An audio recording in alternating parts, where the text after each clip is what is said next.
On September 11, 2001, there were 4 coordinated terrorist attacks carried out by Al-Qaeda against the United States. The attackers hijacked 4 airliners, crashing 2 into the Twin Towers of the World Trade Center in New York City, the 3rd into the Pentagon in Arlington County, Virginia, while the 4th plane crashed in a rural field in Pennsylvania after passengers attempted to regain control from the hijackers. The attacks resulted in the deaths of 2,977 people and injured thousands more. It is a day that should never be forgotten. In the aftermath of the event, the first conspiracy theories emerged within hours, and in the following years, with the rise of social media, these theories expanded in range and magnitude. One of the most enduring of these is the collapse of World Trade Center 7, a 47-story skyscraper located near World Trade Centers 1 and 2.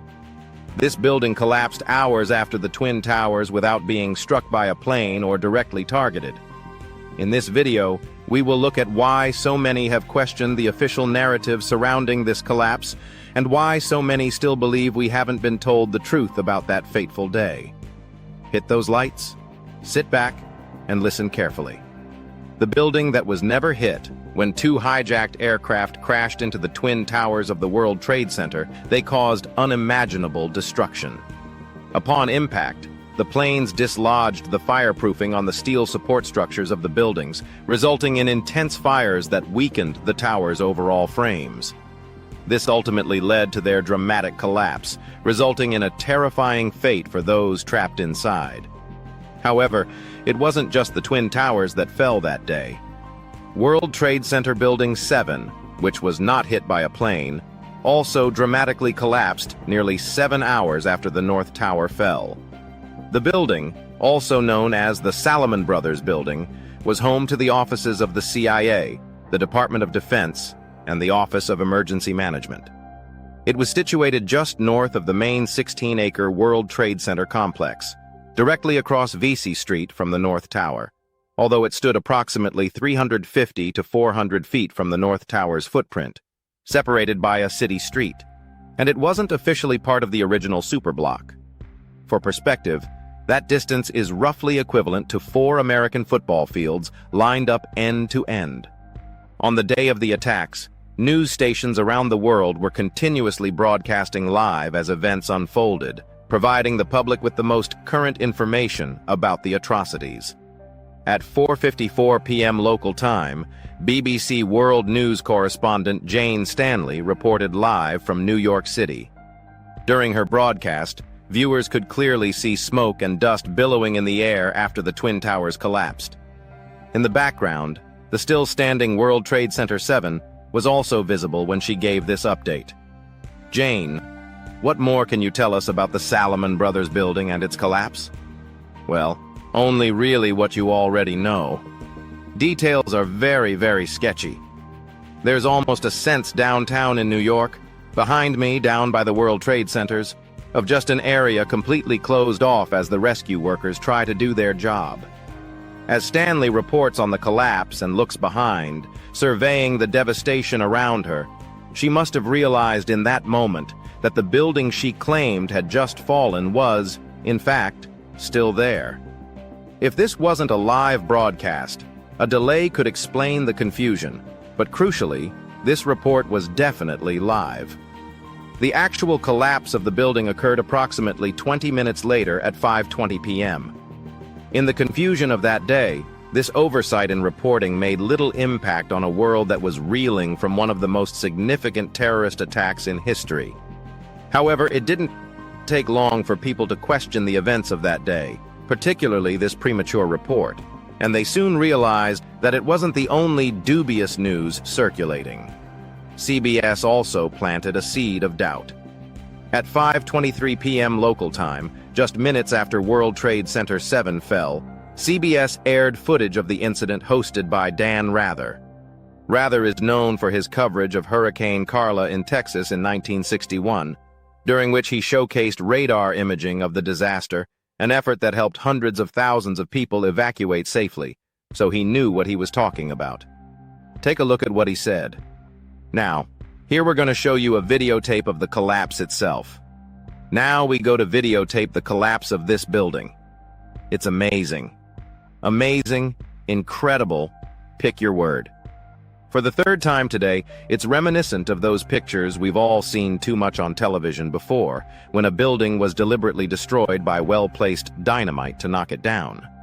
Conspiracy theorists cited these two pieces of media as evidence that major media organizations were involved in covering up the events of that day.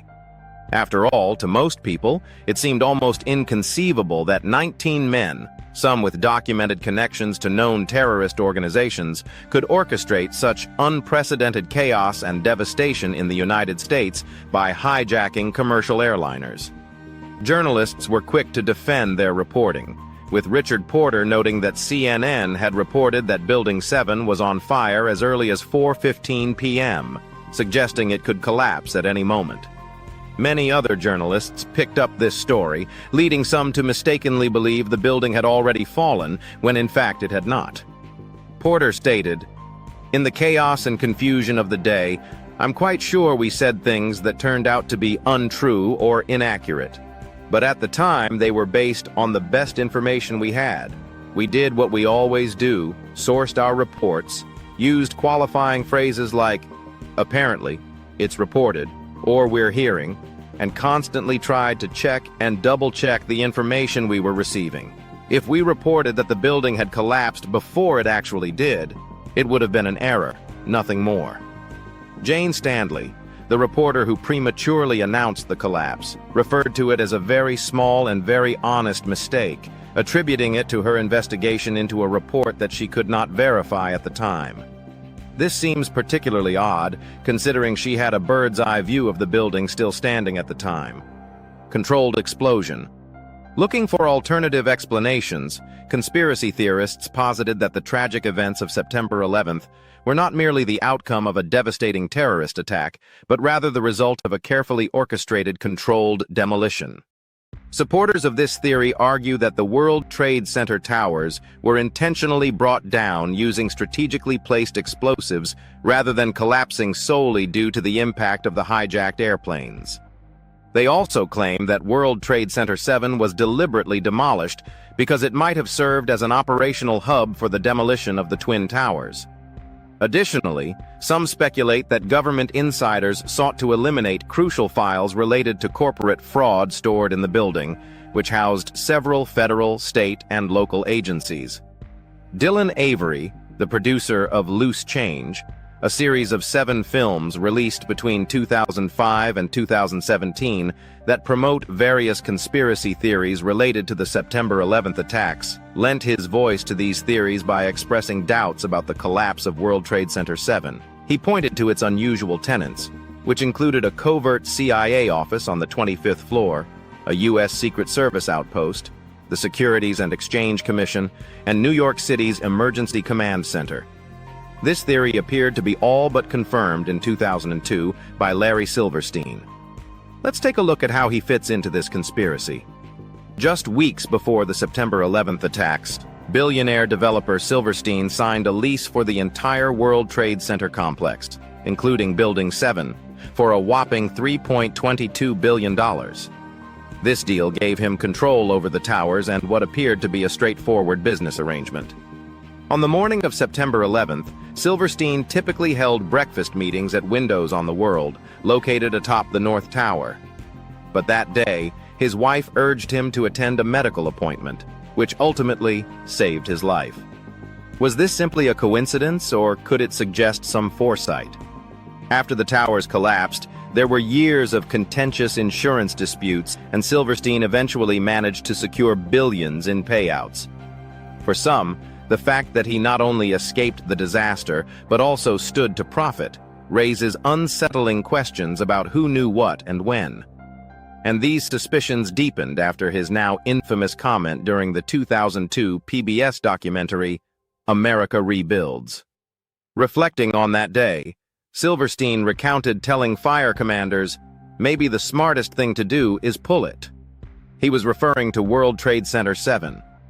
while official investigators interpreted his remarks as a recommendation to withdraw firefighters from a structurally compromised building. Conspiracy theorists seized on the phrase "pull it," suggesting it was industry jargon for a planned demolition.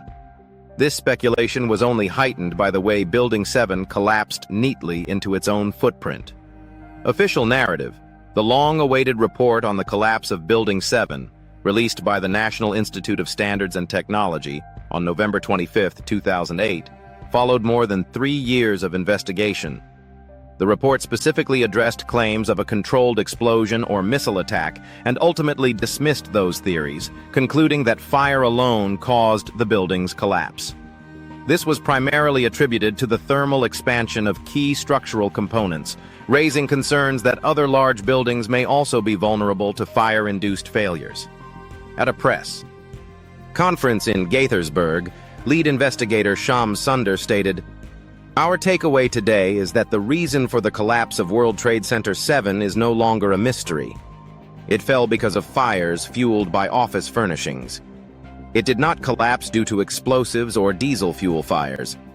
The report explained how debris from World Trade Center 1 ignited uncontrolled fires on at least 10 floors of World Trade Center 7, especially affecting the western half. The sprinkler system failed due to damage to the city's water supply from the collapse of the Twin Towers. And after 7 hours, a critical steel girder on the 13th floor lost its connection, triggering a chain reaction of floor failures down to the 5th floor. This triggered a progressive collapse where localized damage spread, ultimately causing the entire structure to fail, all neatly tied up with an official cause. But is it? Many people continue to question the official narrative surrounding the events of September 11th. And nearly 25 years later, the collapse of World Trade Center 7 has become a central point in various conspiracy theories. Skepticism surrounding the collapse initially arose from the unusual circumstances of a high-rise building falling solely due to fire. The speed and uniformity of the collapse also led some to believe that thermite or explosives were involved. This suspicion was further fueled by the premature reporting of the building's collapse, followed by Larry Silverstein's controversial "pull it" remark about a year later. If that wasn't enough to convince skeptics, the official inquiry into the collapse specifically addressed claims of controlled demolition, even stating that there were no explosive sounds in any recordings. It is unprecedented for investigators to acknowledge perceived conspiracy theories, let alone take the time to explain why they are false. This action only increased the suspicion further. Despite the official report and numerous investigations, the theory that WTC-7 was a controlled demolition continues to be a significant part of the 9/11 conspiracy discourse. It's important to note that before 9/11, mainstream media often dismissed conspiracy theories, labeling those who believed in them as tinfoil hat wearers or crackpots. However, the events of that day sparked a new wave of theorists promoting alternative narratives regarding one of America's darkest moments. This movement has gained support from various well-known figures, including actors, musicians, and politicians such as Charlie Sheen, Willie Nelson, and talk show host Rosie O'Donnell. These high-profile individuals are now more than willing to share their views. We'll leave you with a quote from Rosie O'Donnell. "It is impossible for a building to fall the way it fell without explosives being involved. For the first time in history, steel was melted by fire. It is physically impossible. Our thoughts are always with those affected by that terrible day." In our videos, we aim to present alternative viewpoints without trivializing or sensationalizing the tragedy of that day, so that we can contribute to a broader understanding of the truth. Stay safe, everyone. Thanks for watching. Don't forget to give this video a like and subscribe to the channel. It really goes a long way. Thanks again, and I'll see you in the next video.